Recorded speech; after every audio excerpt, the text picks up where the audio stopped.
My sister's manipulative boyfriend humiliated her, proposed to keep her trapped, and when she finally tried to break free, he lost it completely and tried to ruin her life. So, a bit of background before I jump into this mess. I'm Sarah, 28F, and I have a younger sister, Emma, who's 25. We've always been close growing up, especially since our parents divorced when we were teenagers. We kind of became each other's emotional support system. Even though we're close, our personalities are really different. She's the laid-back, easygoing one who rarely gets into confrontations, while I'm more direct and blunt. I'm the type to call things out, even if it makes people uncomfortable. I've learned to soften that a bit over the years, but it's still a work in progress. Anyway, Emma recently started dating this guy, Jake, 30M. They've been together for about 6 months, and she seems really happy with him. He's got a great job, seems pretty responsible, and even has this way of making her laugh that I haven't seen in a while. At first, I was genuinely happy for her, but the more I got to know him, the more he started to rub me the wrong way. It's like there's something beneath the surface that doesn't add up.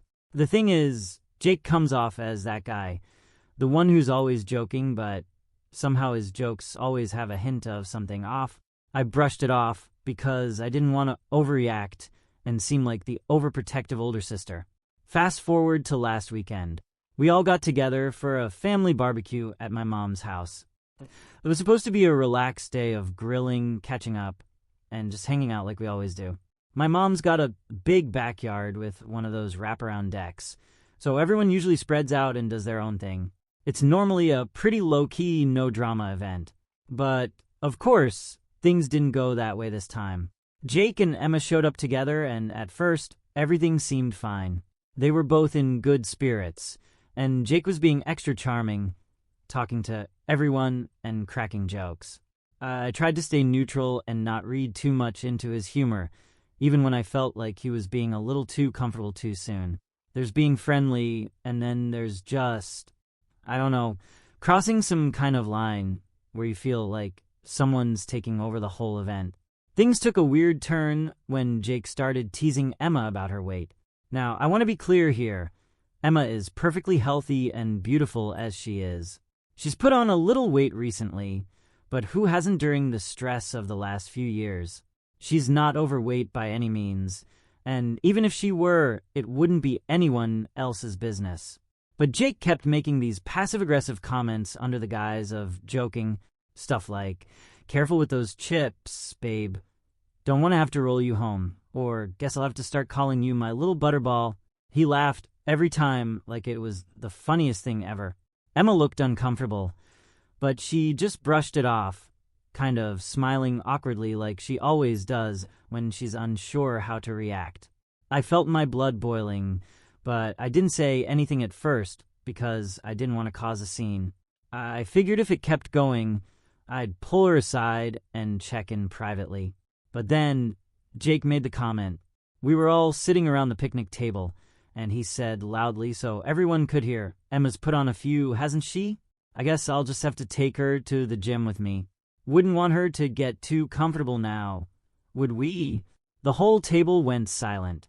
Even my mom, who's usually oblivious to subtle drama, glanced over with wide eyes. Emma's face turned bright red, and she looked like she wanted to disappear. There was this awkward pause, like everyone was waiting for someone to say something. And before I knew it, I opened my mouth and blurted out, "Wow, Jake, that's a really crappy thing to say. Do you usually talk to her like that?" You could hear a pin drop. Jake's expression shifted. He was still smiling, but it was more like a challenge now, like he was daring me to push it further. Emma immediately jumped in, saying, "Sarah, it's fine. He's just joking. I don't mind." But I could see it in her eyes. She did mind. She was just saying what she always says when she's uncomfortable. Anything to smooth things over. Jake, on the other hand, didn't back down. He shrugged, still with that smug smile, and said, "What? Can a boyfriend keep his girlfriend in check? I'm just looking out for her." My stomach twisted, and I felt this surge of protectiveness, anger, and confusion all at once. I mean, I know Emma's an adult, and she can stand up for herself, but why wasn't she? Why did she feel the need to defend this guy when he was clearly disrespecting her in front of everyone? I glanced around the table, but no one was making eye contact. My mom looked like she wanted to say something, but didn't know what, and everyone else was just awkwardly shifting in their seats. That's when I realized if no one else was going to say something, it had to be me. I took a deep breath and looked Jake dead in the eyes. Joking or not, it's not funny. It's hurtful. And you might want to reconsider how you look out for her, because right now you're just coming off as an ass. Jake's smile faded completely. He looked genuinely surprised, like he couldn't believe I'd called him out in front of everyone. Emma grabbed my arm, hissing, "Sarah, stop.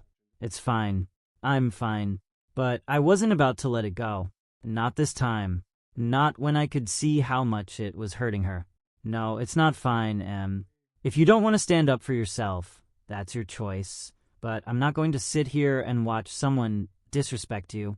Emma's eyes were welling up with tears now, and I immediately felt a pang of guilt. Maybe I'd pushed too hard. Maybe I should have handled it more discreetly. But before I could figure out how to fix things, Jake stood up abruptly, his chair scraping loudly against the deck. "Wow, okay," he said with a tight laugh. I didn't realize I was dating the whole family. Guess I'll just keep my thoughts to myself then. With that, he stormed off, heading inside the house, leaving the rest of us in this weird, tense silence.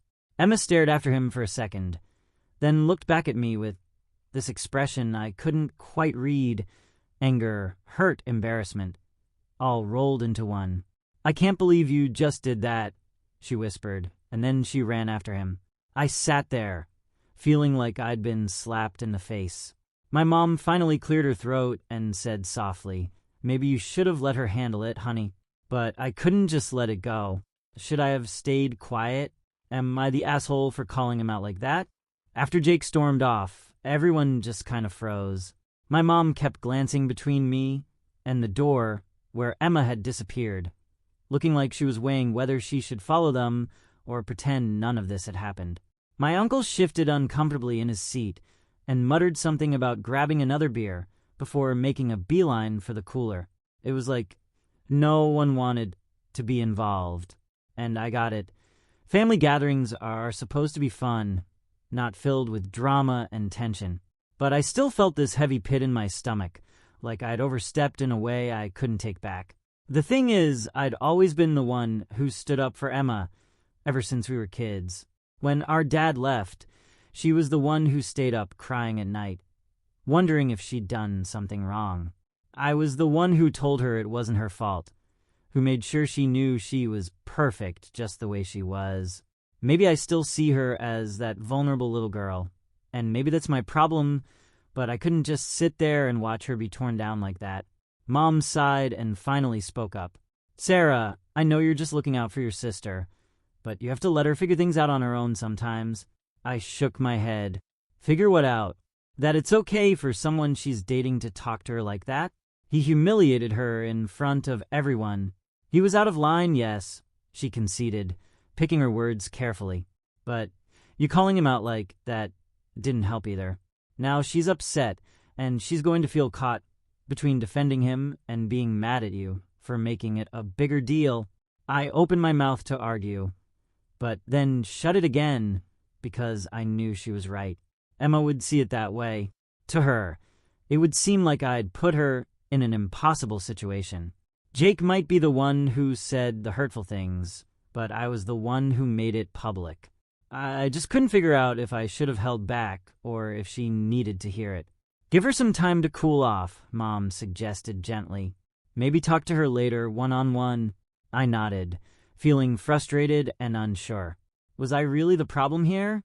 I didn't think so, but I just wanted Emma to see what I saw, or at least to know that she could tell me if something was really wrong.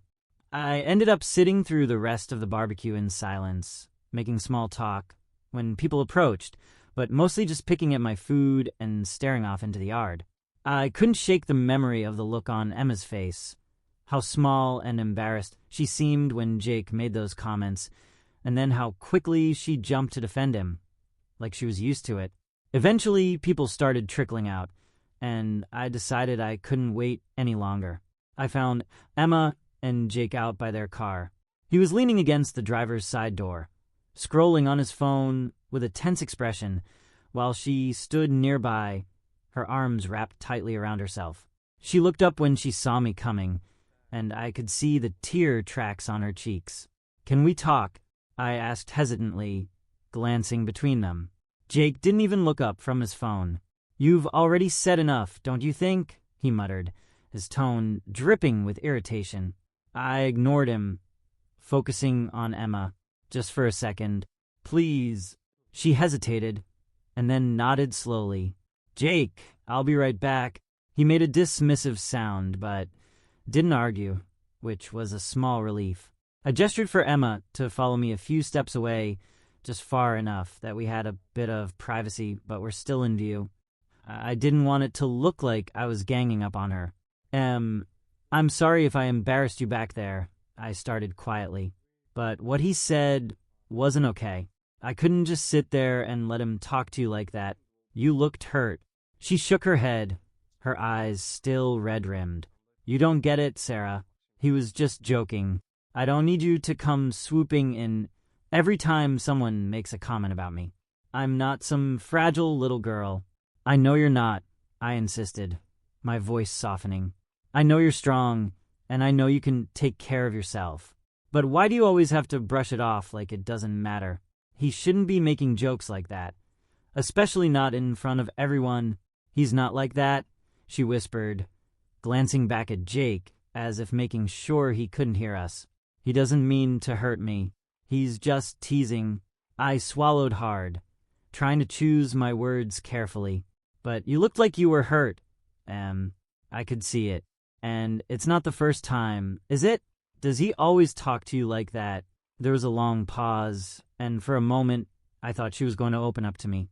She looked down at her shoes, then back up at me, and I saw something flicker across her face, something that looked a lot like uncertainty. But then she shook her head again, and just like that, the wall came back up. "It doesn't matter," she said firmly. "What matters is that you overreacted, and now I have to go apologize to him because he feels like you attacked him." I blinked, stunned. "Apologize? For what?" "For defending yourself. For making him uncomfortable," she shot back, her voice rising slightly. "Look, you don't have to like him, but you can't just jump in and ruin things for me every time you think you're right. You think I don't know what he's like, that I'm not capable of handling it." I felt a lump forming in my throat, but I forced it down. "Emma, I'm just trying to..." "To what?" "Help." She sighed and rubbed at her eyes, looking exhausted. "I don't need your help. I need you to trust me to deal with my own relationship. Please, just don't get involved again, okay?" Her words hit me like a slap. I felt the sting of them, but I nodded slowly, swallowing back my protests. "Okay, I'm sorry. I won't say anything else." "Thank you," she murmured and turned back towards Jake, who was still engrossed in his phone. I watched as she approached him, placing a hand on his arm and murmuring something I couldn't hear. He glanced at her, then at me, and finally put his phone away with a sigh. I didn't stick around to see what happened next. I just turned and walked back to my car, my heart heavy. What if I was wrong? What if Jake really was just joking and I'd blown everything out of proportion? But deep down, I couldn't shake the feeling that something wasn't right.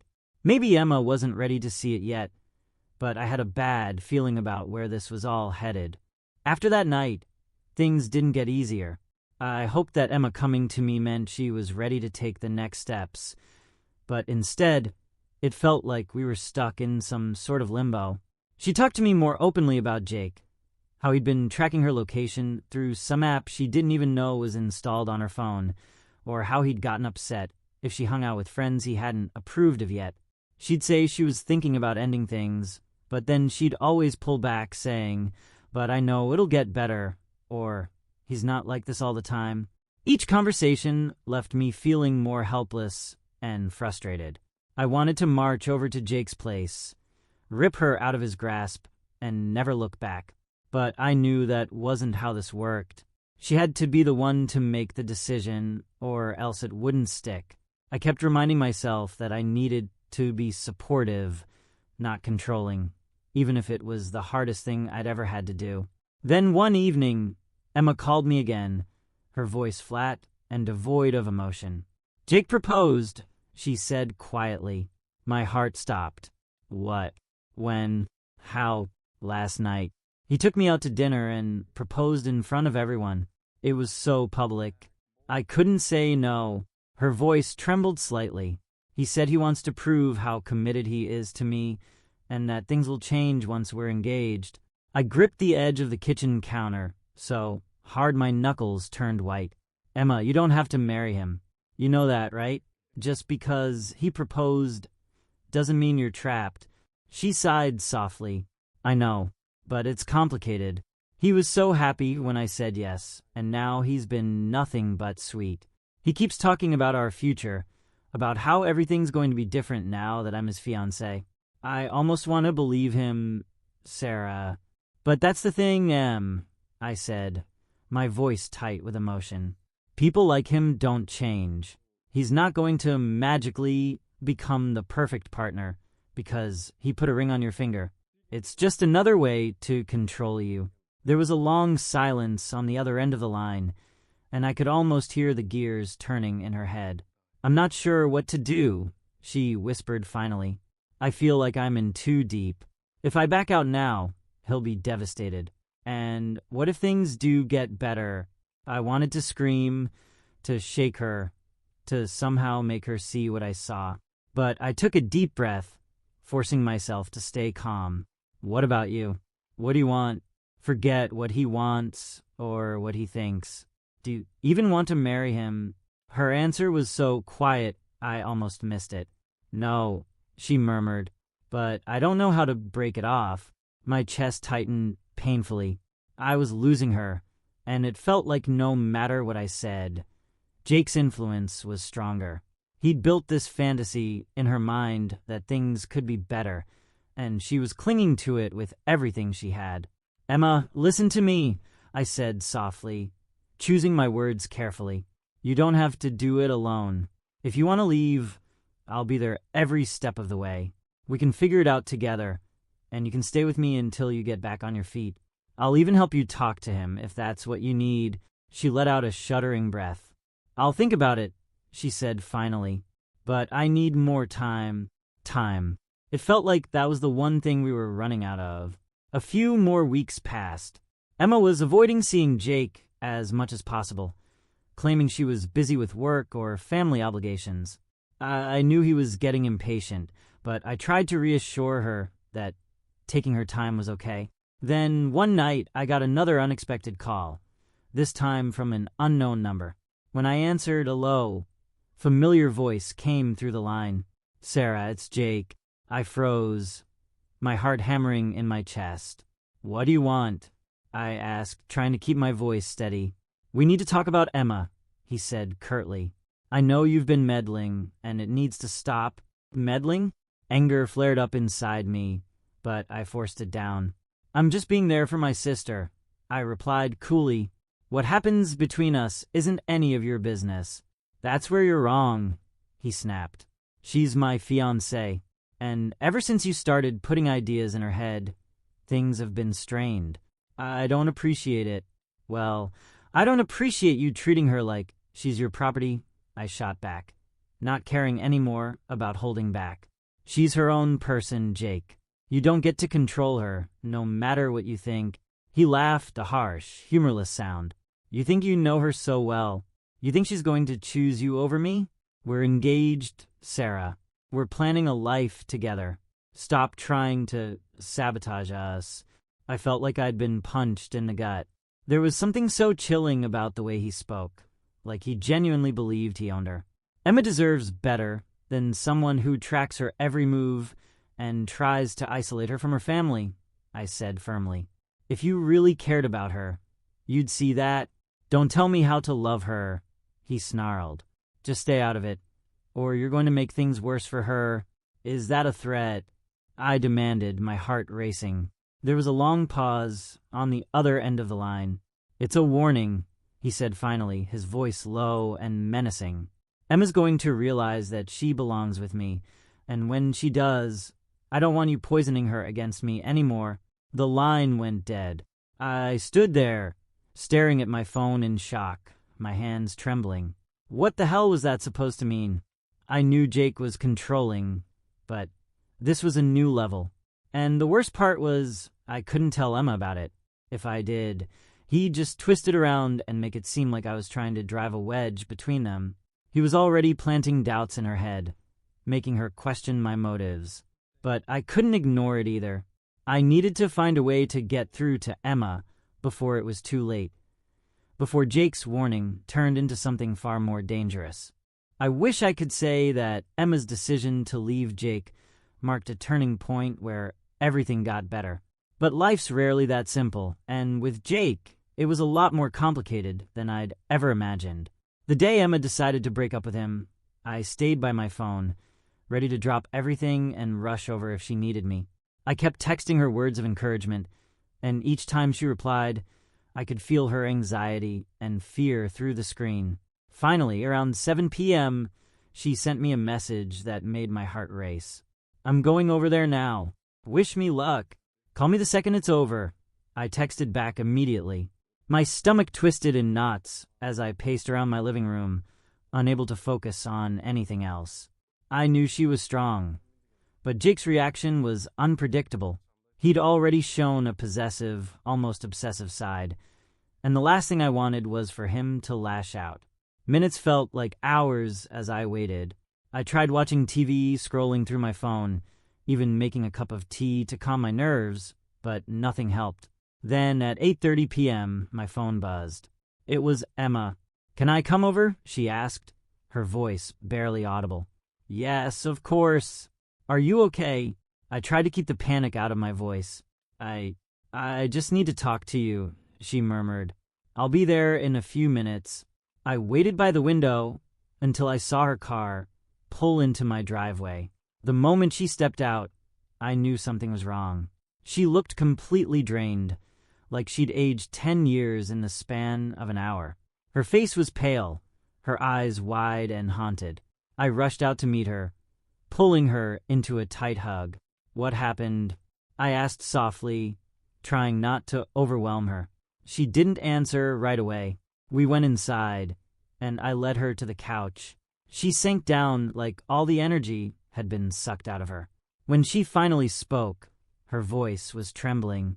I told him I was done, that I couldn't be with him anymore, she whispered, staring blankly at the coffee table.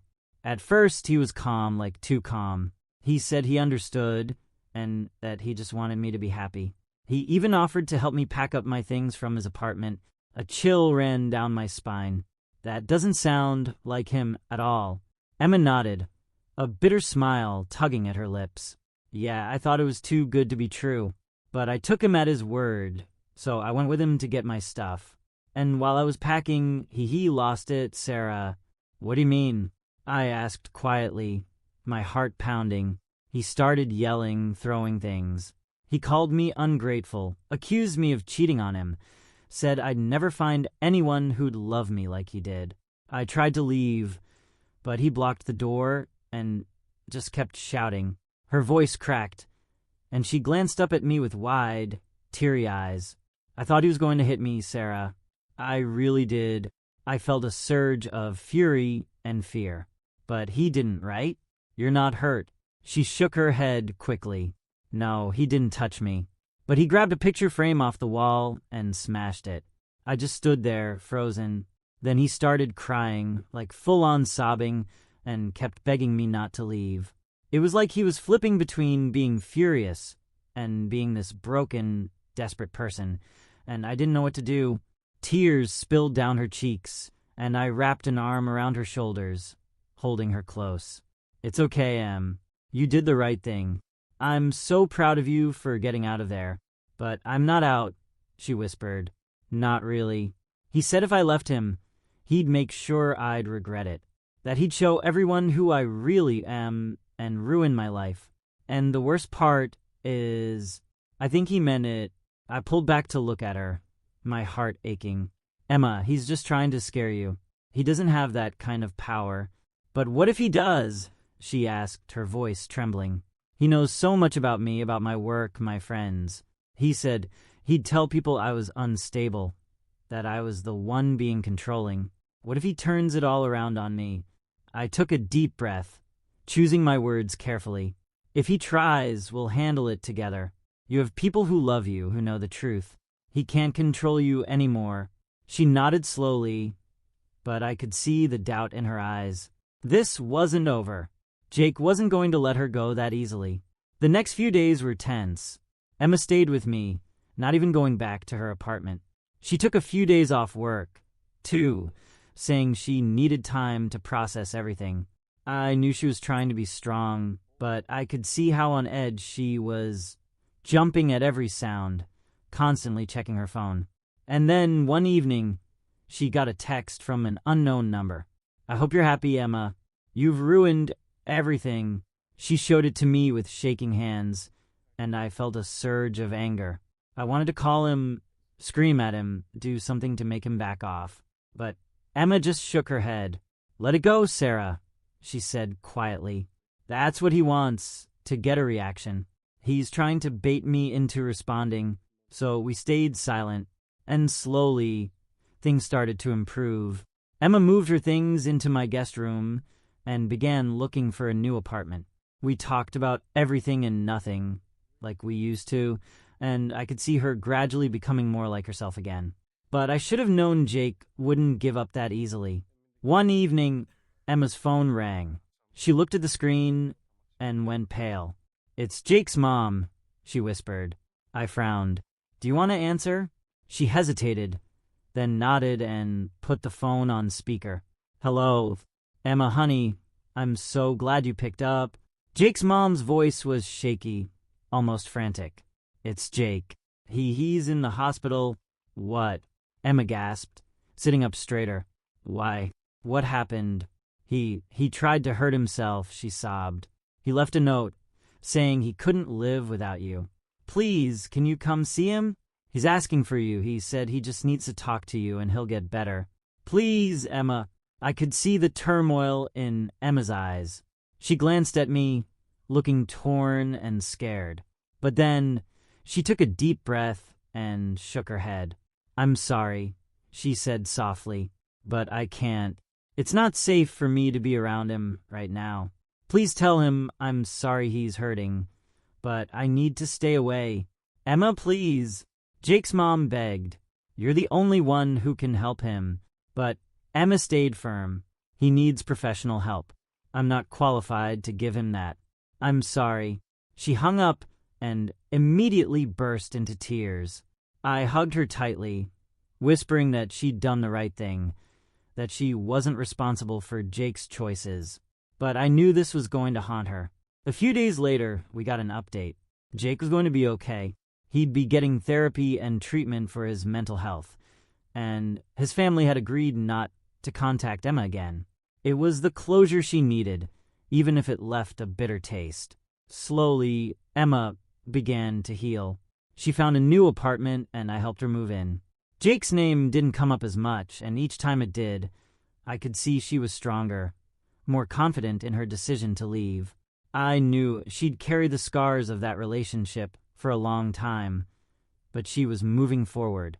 One evening, as we unpacked the last of her boxes, Emma looked at me and smiled, a real, genuine smile I hadn't seen in months. Thank you, Sarah, she said softly, for never giving up on me, even when I couldn't see it. I hugged her, feeling tears prick at my eyes. You're my sister. I'll always have your back. And just like that, I knew we were going to be okay. It wouldn't be easy and it wouldn't be quick, but we'd made it through the worst of it. We were finally free.